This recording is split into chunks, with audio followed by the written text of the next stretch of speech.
In the heart of Manhattan's Lower East Side, beneath what is now a bustling commercial district, lie the forgotten foundations of one of America's most disturbing institutions. Between 1834 and 1867, the House of Religious Correction for Wayward Women operated under the iron fist of the Murphy family, claiming to rehabilitate fallen women through Christian discipline. Official records show 456 women entered those doors. Only 127 ever left alive. For over 30 years, the Murphy family perfected a system so depraved that when investigators finally breached those walls, they found evidence of horrors that challenged the very limits of human cruelty. The true story of what happened behind those sacred walls remained buried in sealed court documents for nearly a century, until a construction crew in 1934 unearthed basement chambers that revealed the full scope of their operation. Before we continue with the story of Warden Patrick Murphy and his family's reign of terror, make sure to subscribe and hit that notification bell so you never miss our darkest historical mysteries. Tell us in the comments what state you're listening from. You might be surprised how close these events happened to your own hometown. What the Murphy family created wasn't just a house of correction.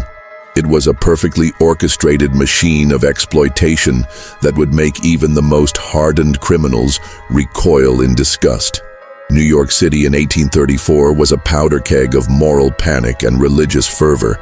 The Second Great Awakening had swept through America like wildfire, leaving behind a society obsessed with sin, redemption, and the purification of souls. The city's population had exploded to over 300,000 residents, creating overcrowded tenements where poverty and desperation bred like rats in the walls.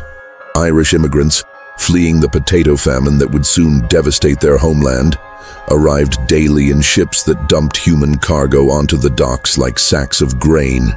It was in this climate of religious hysteria and social chaos that Patrick Murphy, a former prison guard from County Cork, Ireland, saw an opportunity that would make his family wealthy beyond their wildest dreams. Patrick Murphy was a man whose imposing 6'3" frame cast shadows that seemed to swallow light itself. His weathered hands, scarred from years of brutal work in Ireland's notorious Kilmainham jail, could break a woman's wrist with the casual ease of snapping a twig. A jagged scar ran from his left ear to the corner of his mouth, a memento from a prisoner's desperate escape attempt that had failed spectacularly. But it was his eyes, pale blue and utterly devoid of warmth, that truly revealed the monster beneath the pious exterior. When he spoke of God's will, his voice carried the authority of a man who believed himself to be divine judgment incarnate. Patrick had learned his trade in the old country, where political prisoners and Irish rebels had taught him that every human being had a breaking point, and that breaking point could be found with the right combination of physical pain and psychological manipulation. His wife, Kathleen Murphy, had perfected the art of cruelty disguised as maternal care during her years as a workhouse supervisor in Boston's Irish Quarter. A woman of average height but extraordinary presence, she possessed the unique ability to inflict psychological torture while maintaining an expression of loving concern. Her thin lips would curve into what resembled a smile, but her dark eyes betrayed a satisfaction that bordered on the sexual when witnessing another woman's humiliation. Kathleen understood that breaking a woman's spirit required a delicate touch. Too much force, and they would retreat into madness, becoming useless for their purposes. Too little, and they would retain hope, making them dangerous. She had studied the techniques used by the Magdalene laundries in Ireland, where fallen women were worked to death under the guise of moral rehabilitation. And she brought those methods to America with refinements born of her own twisted imagination. Sean Murphy, Patrick's younger brother, and the institution's chaplain, brought an intellectual sadism to their unholy trinity that elevated their crude brutality into something approaching art. A failed seminary student with a brilliant mind twisted by rejection and bitterness, Sean had been expelled from 3 different theological schools for what his professors delicately called inappropriate interpretations of Scripture. His sermons could reduce grown women to sobbing confessions of sins they had never committed. and his knowledge of human psychology allowed him to identify and exploit each victim's deepest fears and insecurities with surgical precision. Sean possessed an encyclopedic knowledge of religious texts from multiple denominations, allowing him to craft theological justifications for any atrocity using the victim's own faith against them. He had spent years studying the interrogation techniques used during the Spanish Inquisition, not out of historical curiosity, but as a practical guide for breaking human will. The family's operation expanded significantly when Patrick's eldest son, Thomas Murphy, returned from his failed attempt at establishing a shipping business in Boston. Thomas brought with him a network of corrupt politicians, police officials, and businessmen who would become essential to the family's enterprise, along with a sophisticated understanding of how money and influence flowed through New York's complex political machinery. Unlike his father's crude brutality, Thomas possessed a refined cruelty that came from his education at Harvard College and his exposure to the ruthless business practices of Boston's merchant class. He understood that true power lay not in violence, but in the systematic destruction of hope, and that the most effective way to control people was to make them complicit in their own degradation. Thomas had learned from his business failures that success required diversification and careful risk management, lessons he would apply to the family's criminal enterprise with devastating effectiveness. The final member of this diabolical family was Mary Murphy, Patrick's sister-in-law and Kathleen's closest confidant, a woman whose own traumatic past had warped her into something barely recognizable as human. Mary had survived the horrific conditions aboard an immigrant ship where cholera had killed half the passengers, including her husband and 2 young children. The experience had left her with a profound hatred for weakness and suffering, which she rationalized as divine judgment against the unworthy.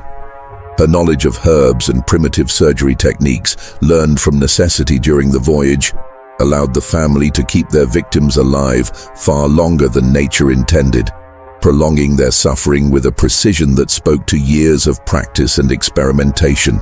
Mary served as the institution's medical attendant, a position that gave her access to every woman who entered their facility and allowed her to document their physical and mental condition for the family's business purposes. The House of Religious Correction for Wayward Women opened its doors on a bitter February morning in 1834. Occupying a massive 4-story brick building that had previously served as a textile factory. The building's location had been carefully chosen, close enough to the city center to be convenient for clients and officials, but far enough from respectable neighborhoods to avoid unwanted scrutiny. The structure itself told the story of New York's rapid industrialization.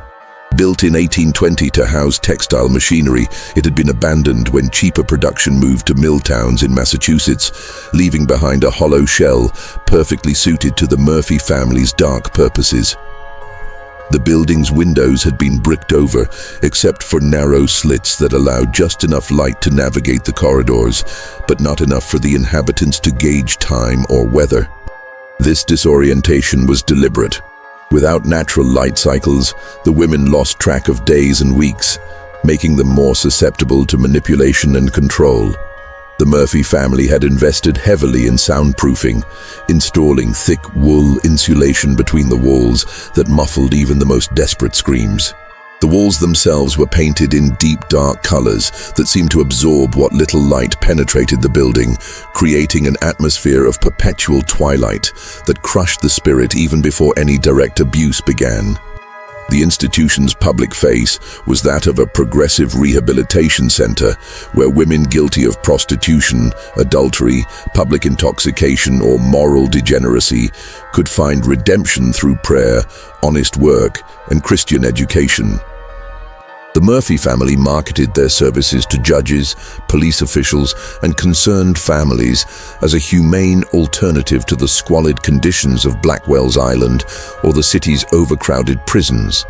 They published testimonials from supposedly reformed women and distributed pamphlets describing their revolutionary methods of moral rehabilitation through Christian love and discipline.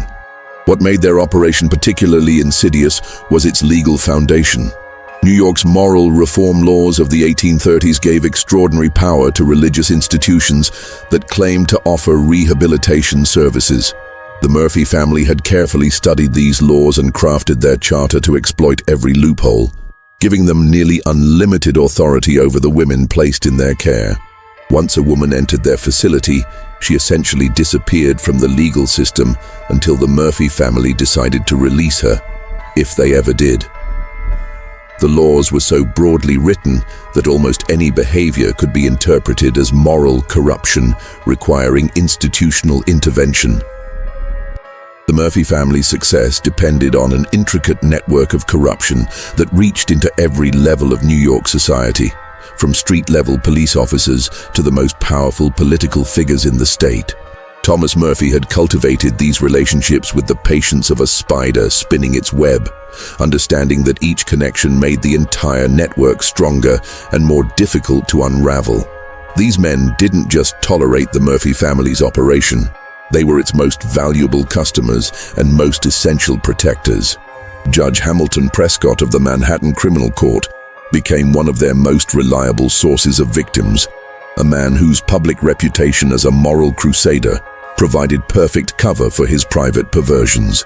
A pillar of the Presbyterian Church and a vocal advocate for moral reform, Prescott routinely sentenced young women to the House of Religious Correction for crimes as minor as being found alone with a man after dark or speaking too boldly in public. His courtroom became a hunting ground where attractive young women, particularly those without family connections or social standing, found themselves condemned to the Murphy family's tender mercies. What the court records never revealed was that Prescott received detailed reports on each woman's treatment and paid handsomely for private sessions where he could personally oversee their rehabilitation. Prescott had developed an elaborate system of legal pretexts that allowed him to extend sentences indefinitely, keeping his favorite victims available for as long as his desires required. Police Captain Frederick Dunham controlled the flow of women into the system through selective enforcement of morality laws that were so vaguely written they could be applied to almost any woman who caught his officers' attention. His constables would target attractive young women, particularly Irish and German immigrants who lacked family connections or social standing to fight back.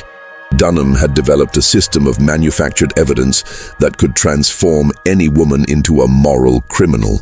A love letter could become evidence of adultery, a glass of wine could become proof of habitual drunkenness, and a conversation with a male acquaintance could become solicitation. His officers were trained to look for specific types of women: those who were alone, poor, foreign, or otherwise vulnerable to false accusations. The captain maintained detailed files on eligible targets, including their daily routines, family situations, and potential weaknesses that could be exploited during arrest and prosecution. The Murphy family's clientele extended far beyond corrupt officials to include some of New York's most respected businessmen, doctors, and religious leaders. Men whose public facades of moral rectitude made their private degeneracy all the more shocking. Shipping magnate Cornelius Vanderburg maintained a standing appointment every Tuesday evening, paying the equivalent of a working man's monthly wages for the privilege of counseling the newest arrivals. Vanderburg had specific preferences that the Murphy family catered to with disgusting precision, and his wealth and influence made him effectively untouchable by law enforcement. Dr. Elias Whitfield, who served on the city's Board of Health, provided medical examinations that determined which women were suitable for the family's most lucrative services, while also ensuring that diseases contracted during their captivity didn't spread to the paying customers. Perhaps most disturbing was the involvement of Reverend Josiah Hartford, pastor of one of Manhattan's largest Methodist congregations, whose participation gave the institution an aura of legitimate religious authority that deflected suspicion for years. Hartford not only provided theological cover for the Murphy family's activities, but actively recruited victims from his own congregation. Young women who came to him seeking spiritual guidance for personal struggles found themselves declared morally corrupt and in need of intensive rehabilitation. Hartford's Sunday sermons often focused on the dangers of moral corruption among young women, creating a climate of suspicion and fear that made his congregation eager to identify and report potential victims. His endorsement carried such weight in religious circles that other ministers began referring troubled women to the House of Religious Correction without question. The Murphy family had also corrupted the city's nascent social reform movement by infiltrating organizations dedicated to helping fallen women. Mary Murphy served on the board of the Ladies' Moral Reform Society, where she identified potential victims among the women seeking help and diverted them to the House of Religious Correction. Her reputation as a compassionate advocate for women's welfare provided perfect cover for her recruitment activities, and her position gave her access to detailed information about vulnerable women throughout the city. The irony was lost on no one except the victims themselves. The very organizations designed to protect them had been turned into hunting grounds by their predators. Thomas Murphy had established financial relationships with banks and investment firms that laundered the family's profits through legitimate business ventures. The Merchants Bank of New York, under the direction of President Samuel Rothwell, accepted large cash deposits from the institution without question and invested the money in shipping ventures, real estate, and government bonds. This financial network not only cleaned their dirty money, but also gave the Murphy family legitimate income sources that could withstand scrutiny from tax collectors and investigators. Life inside the House of Religious Correction followed a carefully designed pattern intended to break down human dignity and resistance. A process that began the moment a woman crossed the threshold and continued until she either died or was broken so completely that she could never pose a threat to the operation. New arrivals were processed through an intake ritual that served as both humiliation and psychological conditioning, designed to strip away their identity and prepare them for the horrors that lay ahead.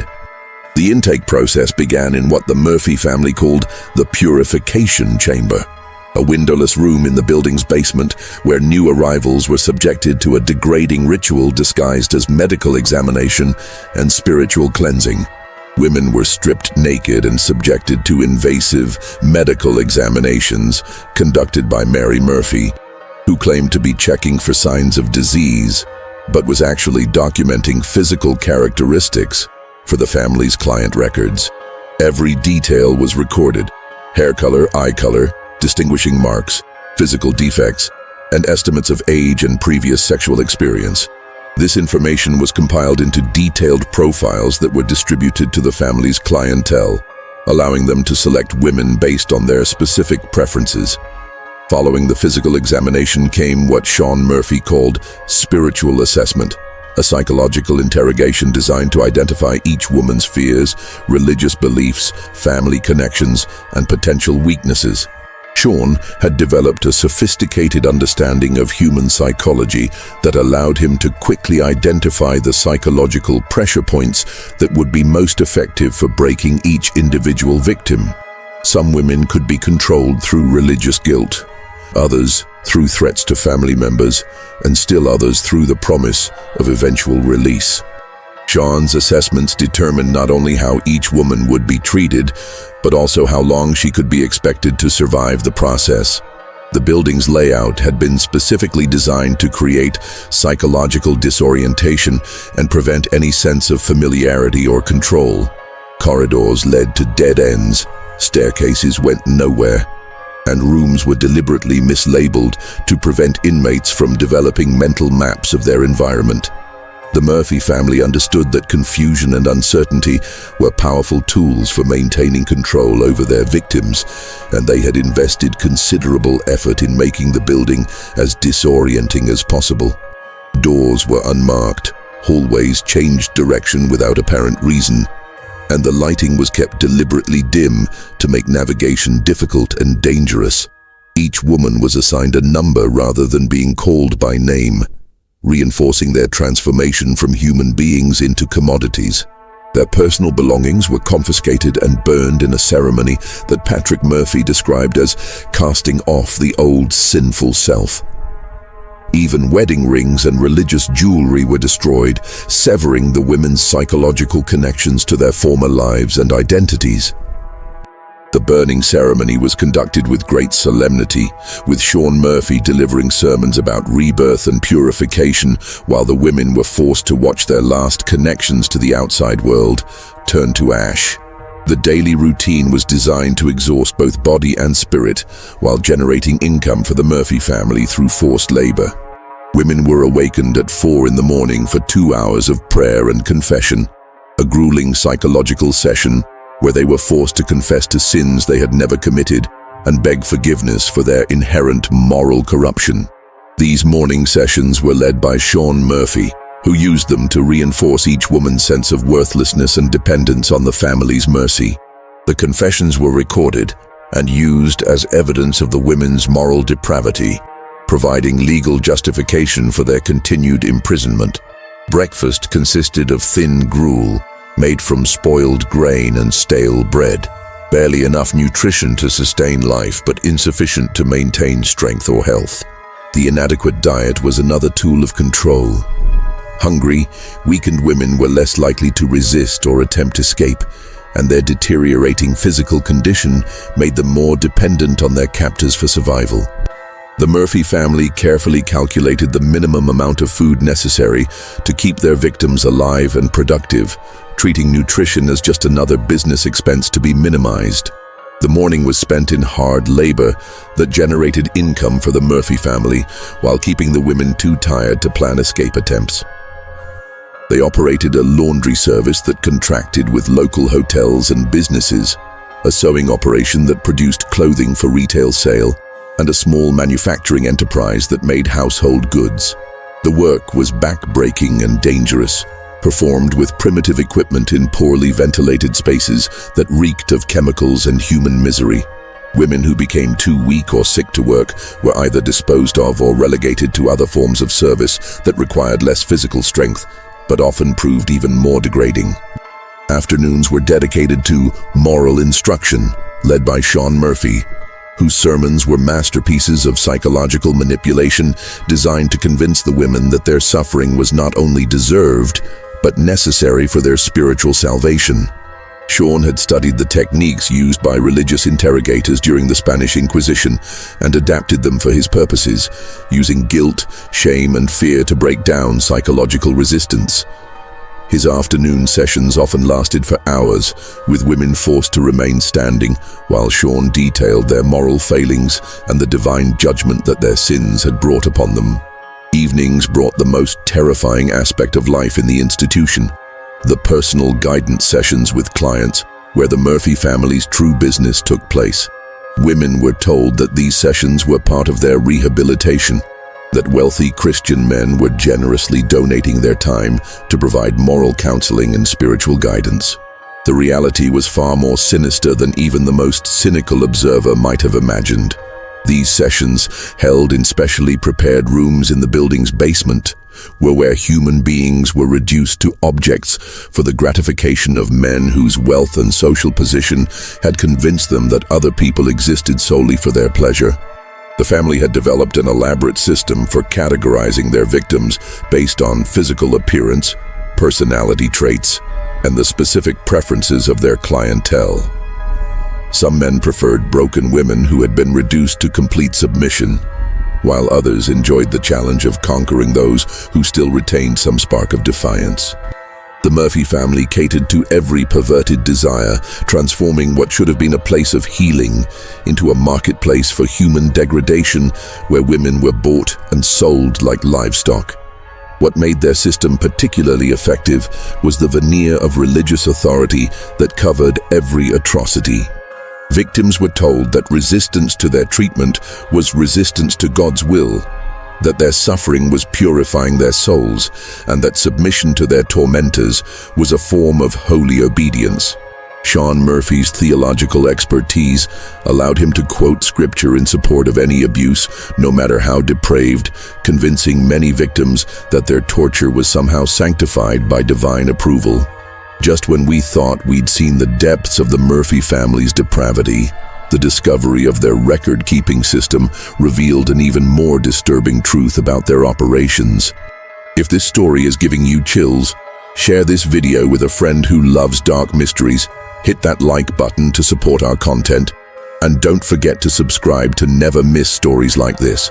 Let's discover together what horrors those meticulously kept records would reveal. The Murphy family's operation was far more sophisticated than a simple exploitation scheme.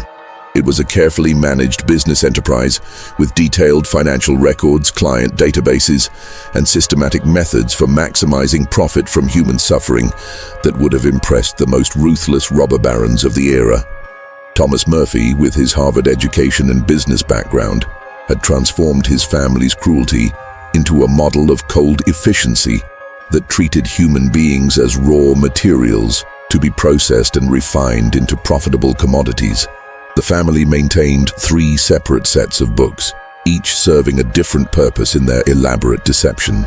The first, available for inspection by legal authorities, showed modest income from rehabilitation services, charitable donations, and the sale of goods produced by reformed women learning honest trades.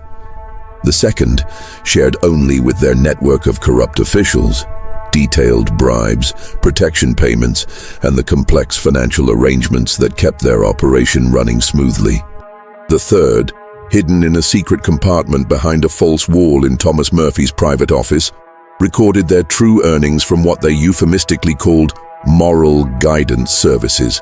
This hidden ledger, discovered decades later during renovation of the building, revealed an operation that generated the equivalent of millions in today's currency, making the Murphy family one of the wealthiest criminal enterprises in American history.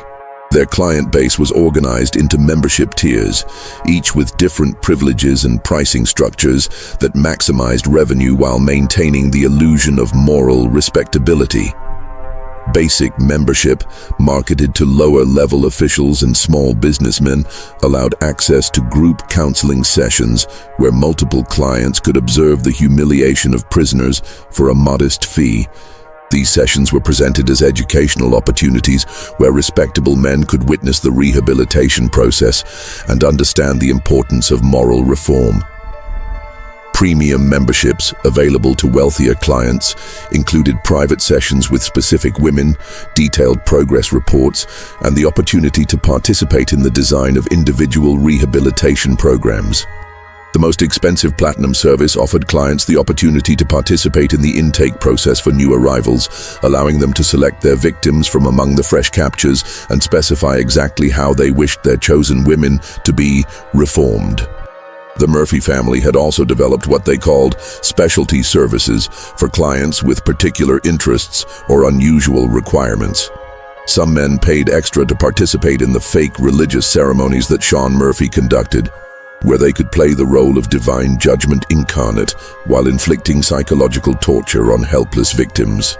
Others purchased the right to design specific torments for women who had rejected them in the outside world, turning the institution into a vehicle for personal revenge, disguised as moral correction.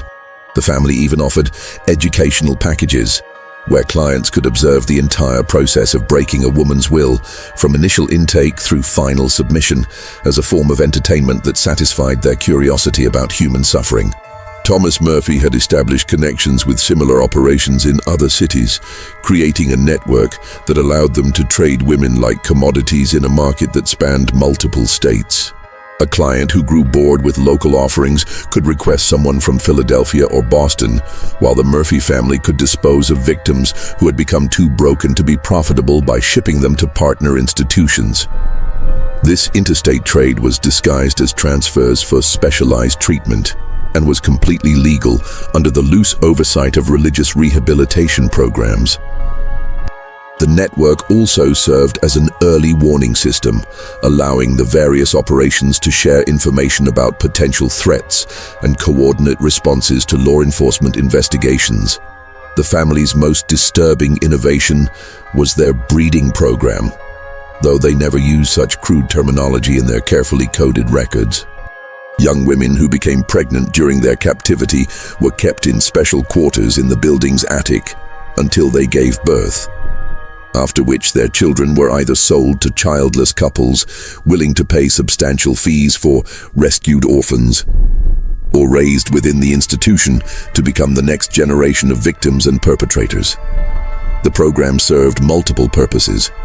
It provided additional revenue, created a renewable source of victims, and offered clients the opportunity to participate in what Sean Murphy described as the creation of new life through moral purification. Mary Murphy oversaw this aspect of the operation with the same cold efficiency she brought to her medical duties, maintaining detailed health records on each woman that tracked menstrual cycles, pregnancies, and physical condition with the precision of a livestock breeder. Her knowledge of herbs and primitive medical procedures allowed her to terminate unwanted pregnancies or ensure successful births, depending on what would be most profitable for the family at any given time. The children born in the institution were raised in ignorance of their true origins, told that they were orphans saved from the streets by the Murphy family's Christian charity. The Murphy family had also discovered that their victims' labor could be monetized beyond the simple manufacturing work they performed during the day.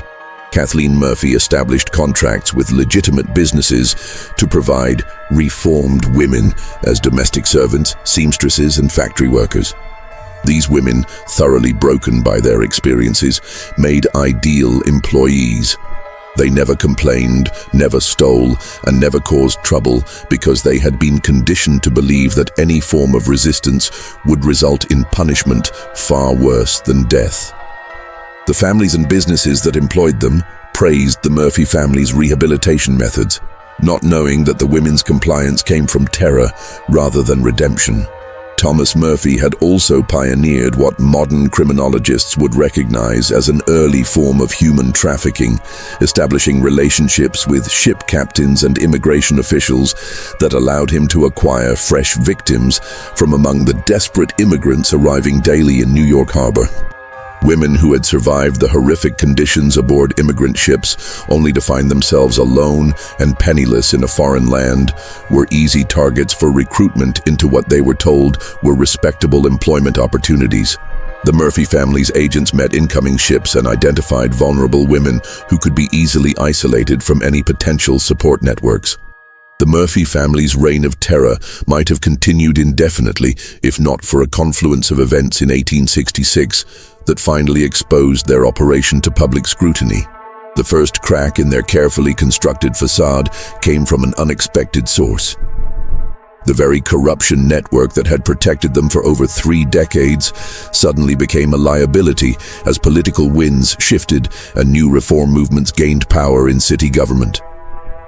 Detective James Flanagan of the Metropolitan Police had been investigating a series of disappearances in the Irish neighborhoods of Lower Manhattan, initially as a routine missing persons case that had attracted little attention from his superiors.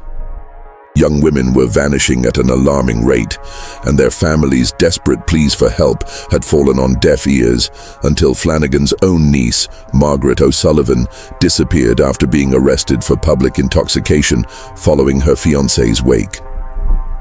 Margaret was a respectable young woman who worked as a seamstress and had never been in trouble with the law, making her sudden arrest and disappearance particularly suspicious to her uncle's trained eye.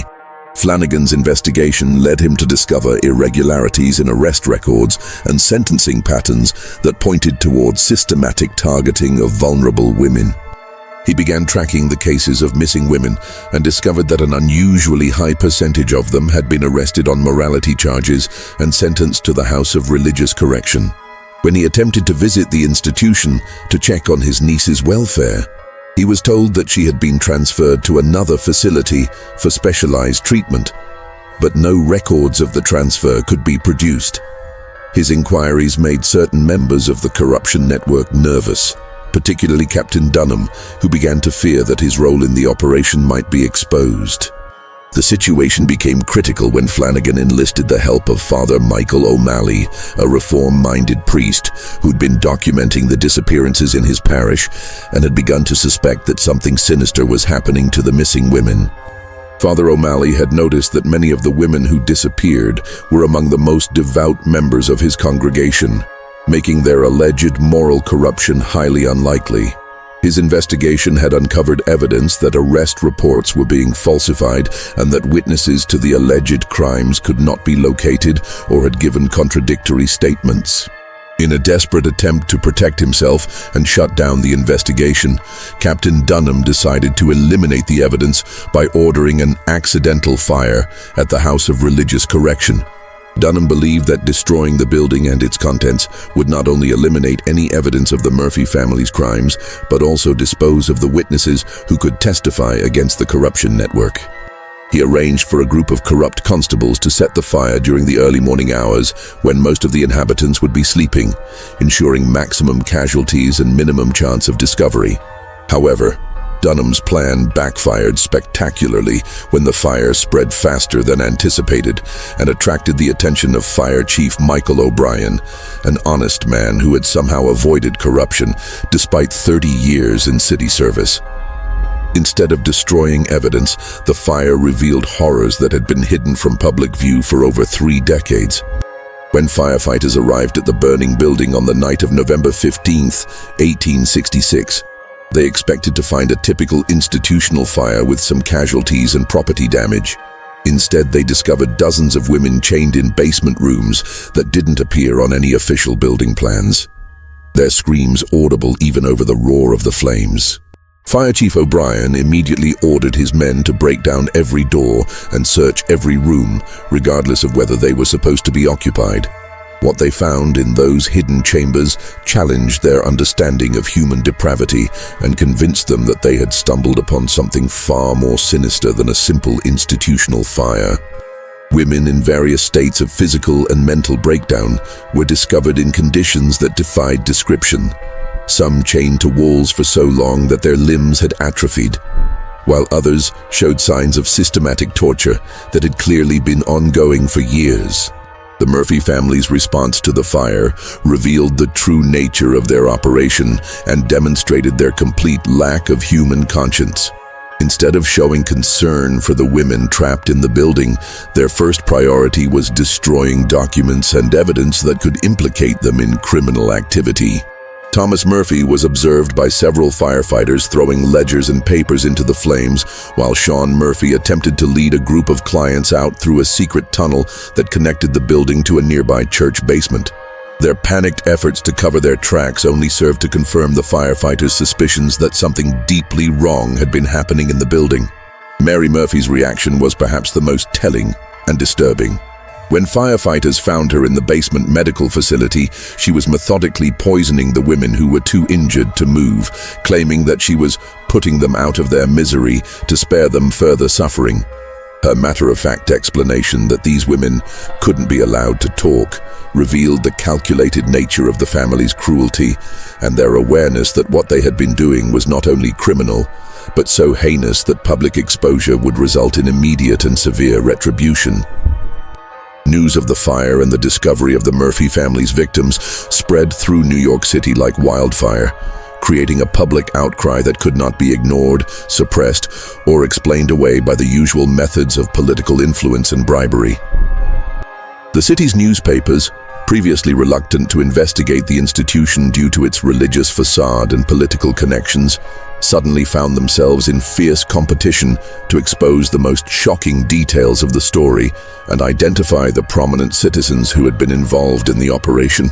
The Herald's investigation, led by veteran crime reporter Samuel Jennings, revealed the extent of the corruption network that had protected the Murphy family for over 3 decades. Jennings had spent weeks tracking down financial records, interviewing survivors, and following the complex web of payments and favors that had kept the operation running smoothly. His series of articles, published over the course of several weeks, provided detailed accounts of bribes, illegal transfers, and cover-ups that reached into the highest levels of city and state government. The exposé implicated judges, police officials, politicians, businessmen, and religious leaders in a conspiracy so vast and shameless that many readers initially refused to believe it could be true. Judge Hamilton Prescott, facing imminent exposure and arrest, was found dead in his chambers just hours before a warrant was issued for his arrest. He had apparently taken his own life rather than face public disgrace and criminal prosecution, leaving behind a detailed suicide note that served as a full confession of his involvement in the operation. His note, published in full by the Tribune despite its graphic content, detailed not only his own crimes, but also implicated dozens of other officials and clients. Prescott's confession provided investigators with a roadmap to the entire corruption network and gave them the evidence they needed to begin making arrests. Captain Frederick Dunham attempted to flee the city with his family, but was arrested at the harbor with a suitcase full of cash and detailed records of his payments from the Murphy family. Under intense interrogation, Dunham revealed the full scope of the operation and provided testimony that would eventually lead to over 40 arrests among city officials, businessmen, and clergy members. His cooperation was motivated not by remorse, but by a desperate attempt to reduce his own sentence. And his detailed knowledge of the corruption network made him an invaluable witness for prosecutors. The Murphy family themselves proved surprisingly difficult to capture, suggesting that they had prepared extensive escape plans for exactly such a contingency. Patrick Murphy was found dead in the ruins of the institution, apparently killed when a burning beam fell on him as he attempted to destroy evidence in the basement. However, the coroner's examination revealed that he had been struck on the head with a heavy object before the beam fell, suggesting that one of his victims had finally found the courage and opportunity to fight back. The identity of his killer was never determined, as several of the surviving women had suffered injuries that could have been sustained while defending themselves. Kathleen Murphy disappeared completely and was never found, despite a massive manhunt that extended across multiple states and involved federal marshals.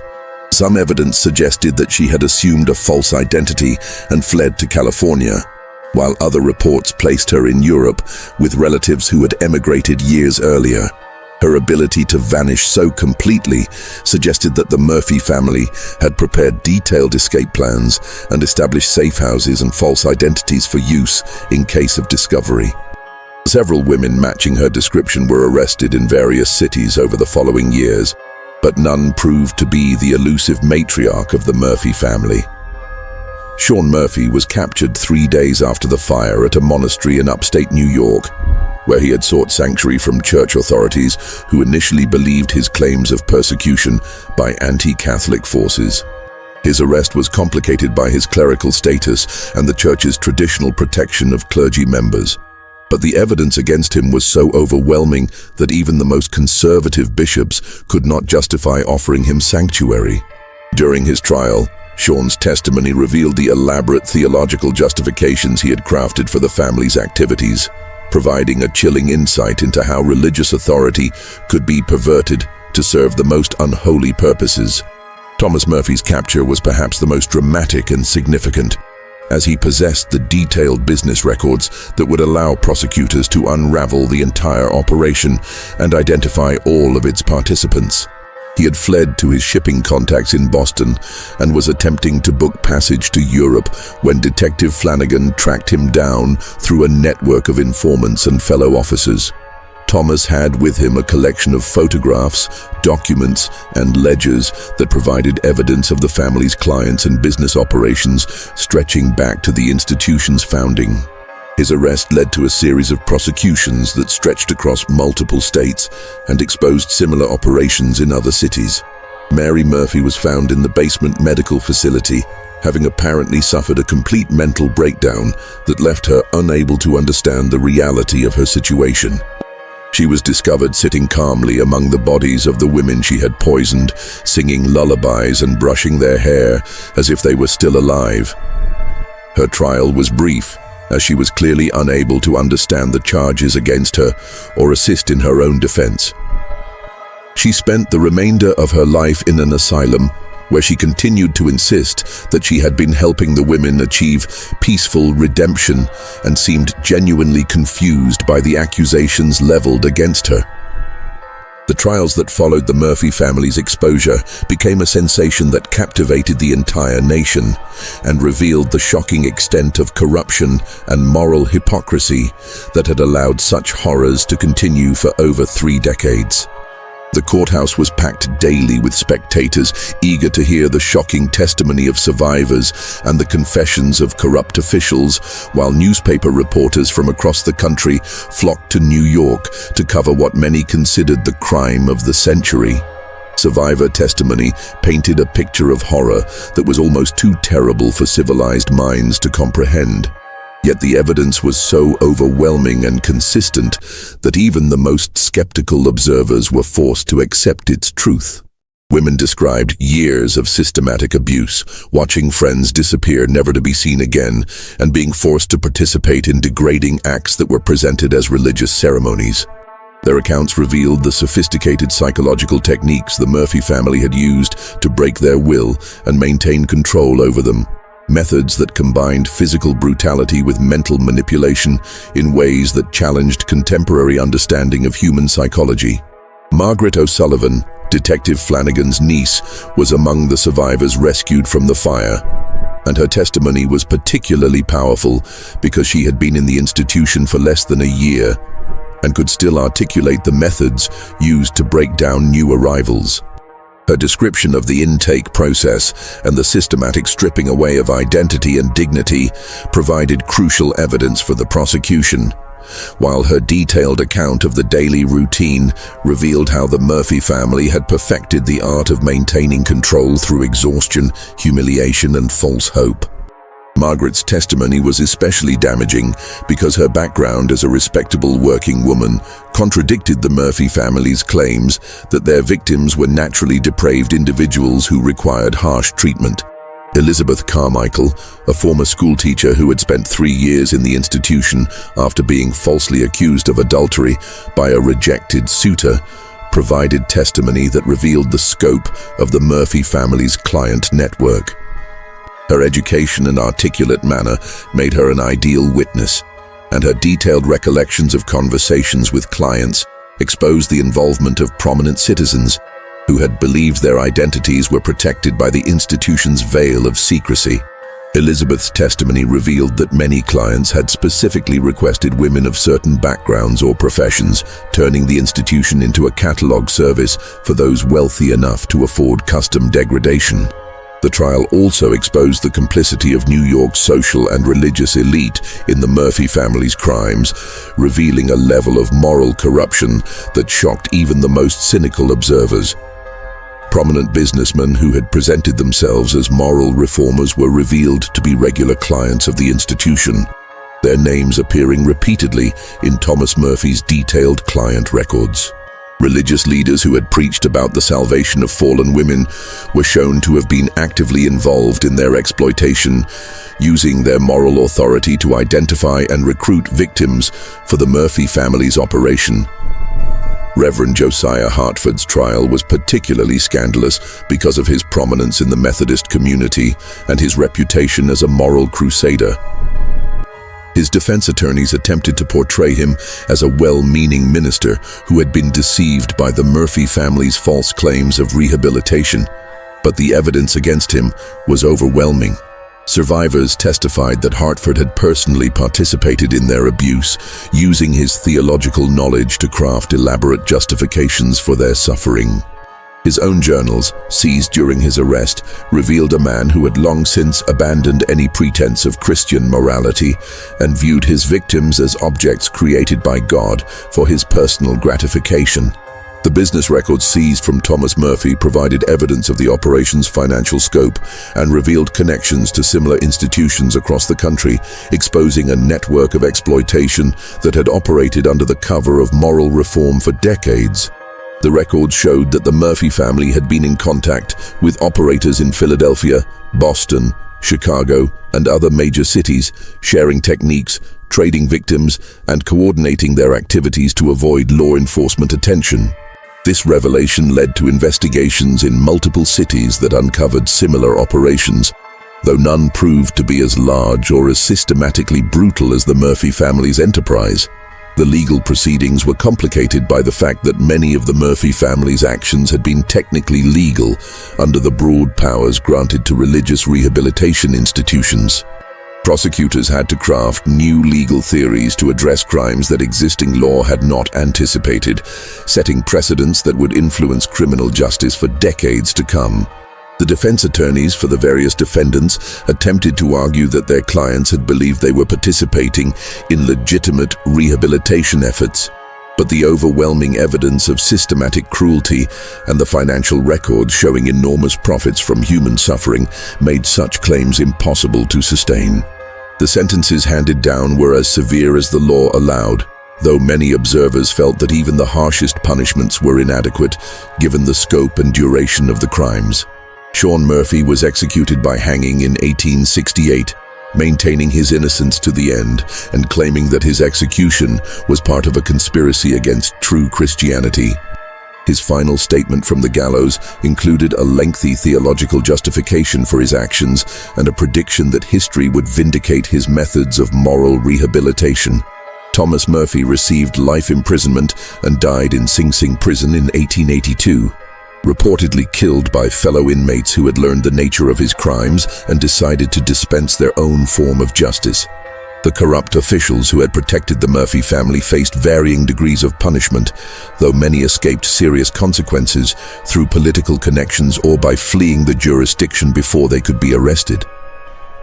Judge Prescott's suicide had eliminated one of the key figures in the corruption network, while Captain Dunham's cooperation with prosecutors earned him a reduced sentence that many felt was far too lenient, given his central role in supplying victims to the operation.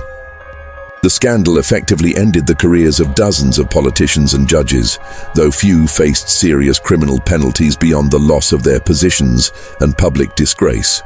Several prominent businessmen and religious leaders were convicted on lesser charges and received sentences ranging from heavy fines to short prison terms. But the nature of the evidence against them suggested that their involvement had been far more extensive than the courts were able to prove. The social and political connections that had protected these men during their criminal activities also served to limit their punishment once their crimes were exposed, demonstrating the persistent power of wealth and influence even in the face of overwhelming evidence of moral corruption.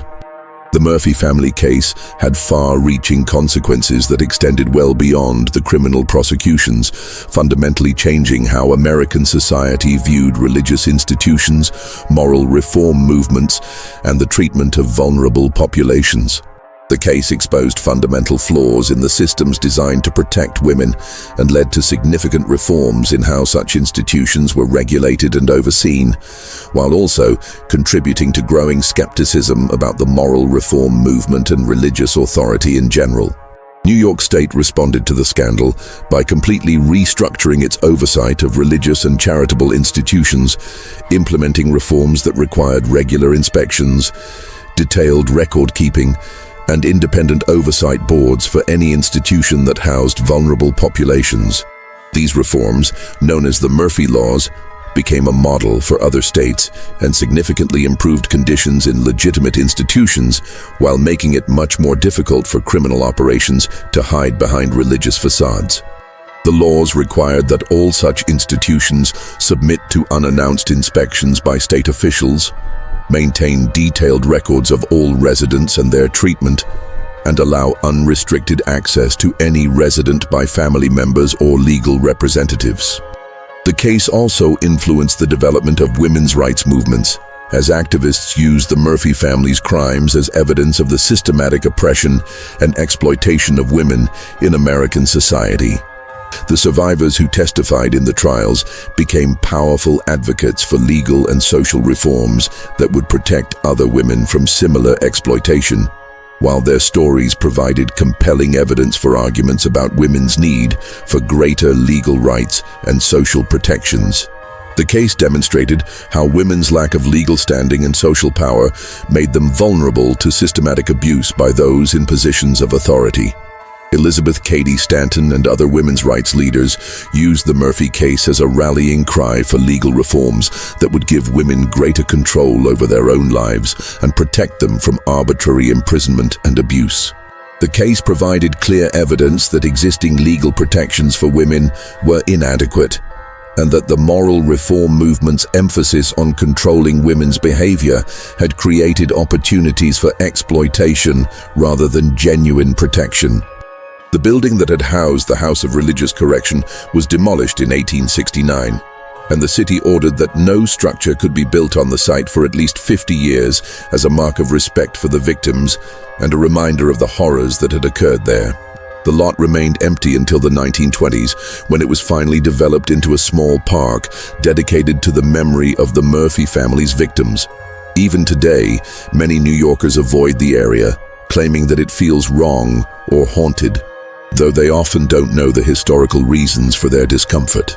The Murphy family's story became a cautionary tale that was told and retold across America, serving as a warning about the dangers of unchecked authority and the ease with which religious rhetoric could be used to disguise the most heinous crimes. The case influenced literature, with several novels of the period drawing inspiration from the scandal, though none captured the full horror of what had actually occurred. The story also became part of American folklore, with various versions spreading across the country and serving as a reminder of the potential for evil that exists when good people choose to remain silent.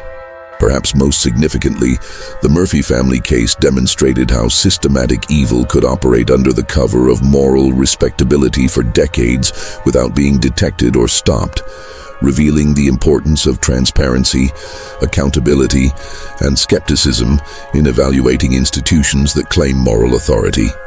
The case showed that the most dangerous criminals were not the obvious villains, but those who could disguise their cruelty as virtue and use society's own institutions as weapons against the vulnerable. The investigation also revealed how corruption could spread through an entire system, creating networks of complicity that protected wrongdoers and silenced victims. The Murphy family could not have operated for 33 years without the active participation of dozens of officials and the passive complicity of hundreds more who chose to look the other way rather than investigate disturbing rumors or question suspicious circumstances. Detective James Flanagan, whose investigation had finally exposed the Murphy family's crimes, was promoted to captain and spent the remainder of his career investigating similar cases across the country. He established protocols for investigating institutional abuse that are still used by law enforcement today, and his techniques helped expose several other criminal operations that had been operating under religious or charitable covers. Flanagan's methods emphasized the importance of listening to victims' accounts, following financial records, and looking for patterns of behavior that suggested systematic rather than isolated abuse. Father Michael O'Malley, whose documentation of disappearances had supported Flanagan's investigation, became a leading advocate for reform within the Catholic Church and worked to establish safeguards that would prevent similar abuses in religious institutions.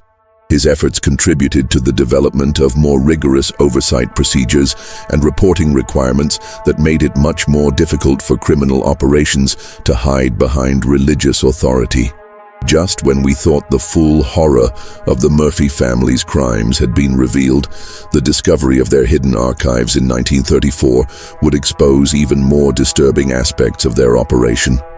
If you're finding this story as chilling as we are, make sure to hit that like button and share this video with someone who appreciates dark historical mysteries. Your engagement helps us continue investigating these forgotten horrors of American history.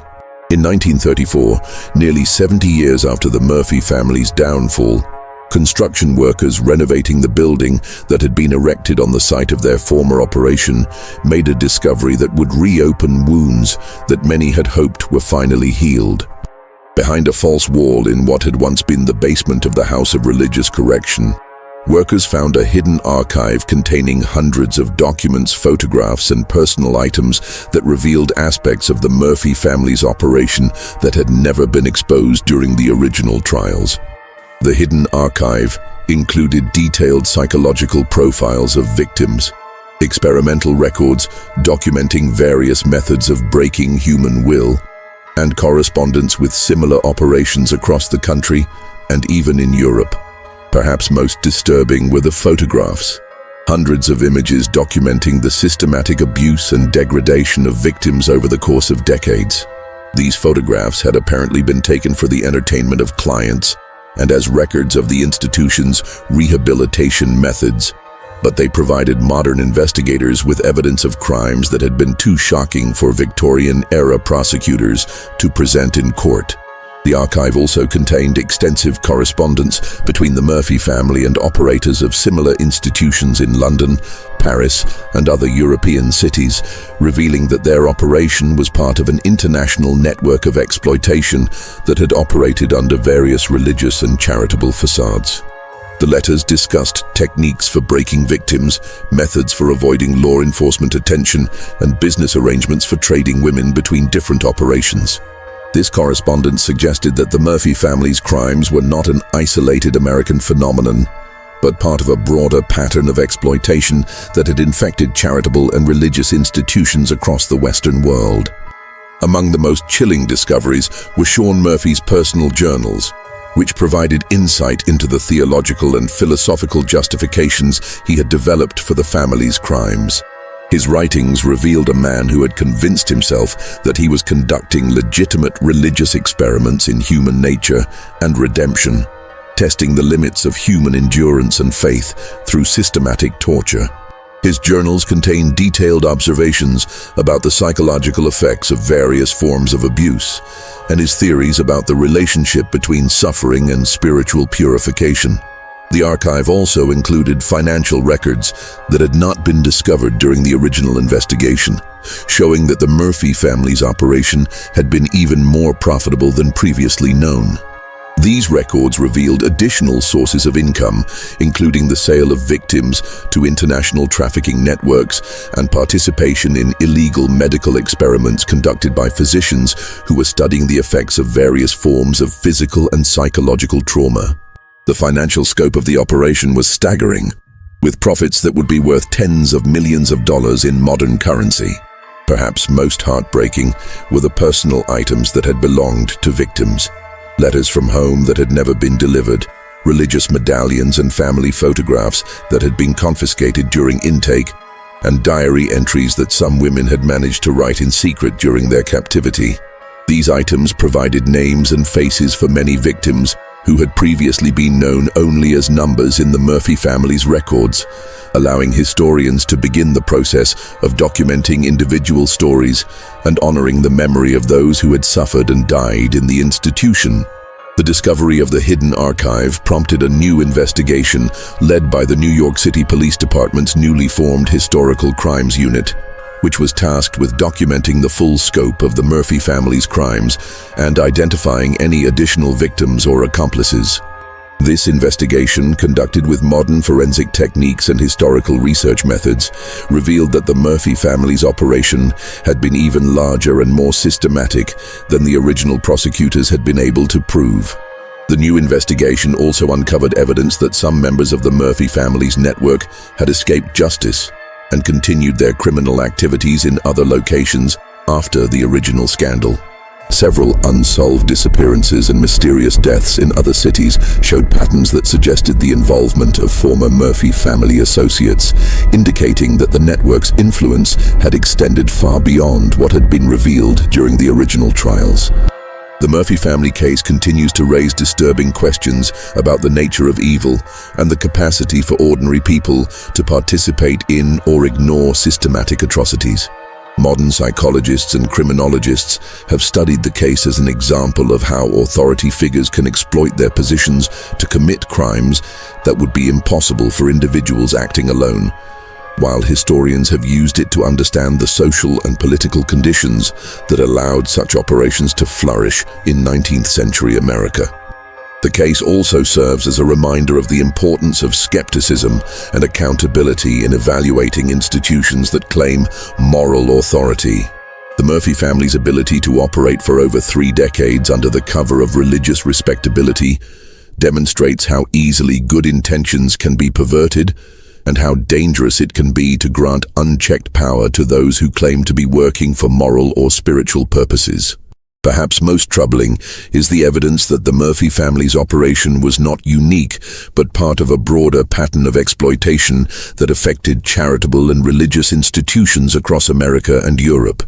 The correspondence found in the hidden archive suggests that similar operations existed in many major cities, protected by networks of corruption and enabled by legal systems that granted extraordinary power to religious and charitable organizations. The Murphy family's victims were not just the women who suffered and died in their institution, but all of society, which was corrupted by the existence of such systematic evil and the complicity required to maintain it. The case demonstrates how the abuse of the most vulnerable members of society ultimately threatens the moral foundation of civilization itself, requiring constant vigilance and courage from those who would protect the innocent. The legacy of the Murphy family case continues to influence modern efforts to protect vulnerable populations and ensure accountability in institutions that serve them. The reforms implemented in response to their crimes established principles of transparency, oversight, and individual rights that remain essential to preventing similar abuses today. This mystery shows us how easily evil can disguise itself as virtue, and how the most vulnerable members of society can be systematically destroyed by the very institutions that claim to protect them. The Murphy family story is not just about individual criminals, but about the failure of an entire system to protect those who most needed protection. What do you think of this story? Do you believe everything was revealed? Or do you think there are still secrets buried in New York's past? The Murphy family operated for over 3 decades. How many other similar operations might have existed that were never discovered? The evidence suggests that their network extended far beyond what was ever prosecuted. Leave your comment below and share your thoughts on this dark chapter of American history. If you enjoy stories that examine the hidden horrors of our past, subscribe to our channel and hit the notification bell so you never miss our investigations into America's darkest secrets. Share this story with someone who appreciates true crime and historical mysteries. Together, we can ensure that these stories are never forgotten and that history's lessons continue to warn us about the potential for evil that exists when good people choose to remain silent. The Murphy family's legacy reminds us that the price of protection is eternal vigilance, and that those who claim to speak for God or morality must be watched most carefully of all. In remembering their victims, we honor not just their memory, but our commitment to ensuring that such horrors never happen again. See you in the next video, where we'll continue to explore the dark secrets that history tried to bury.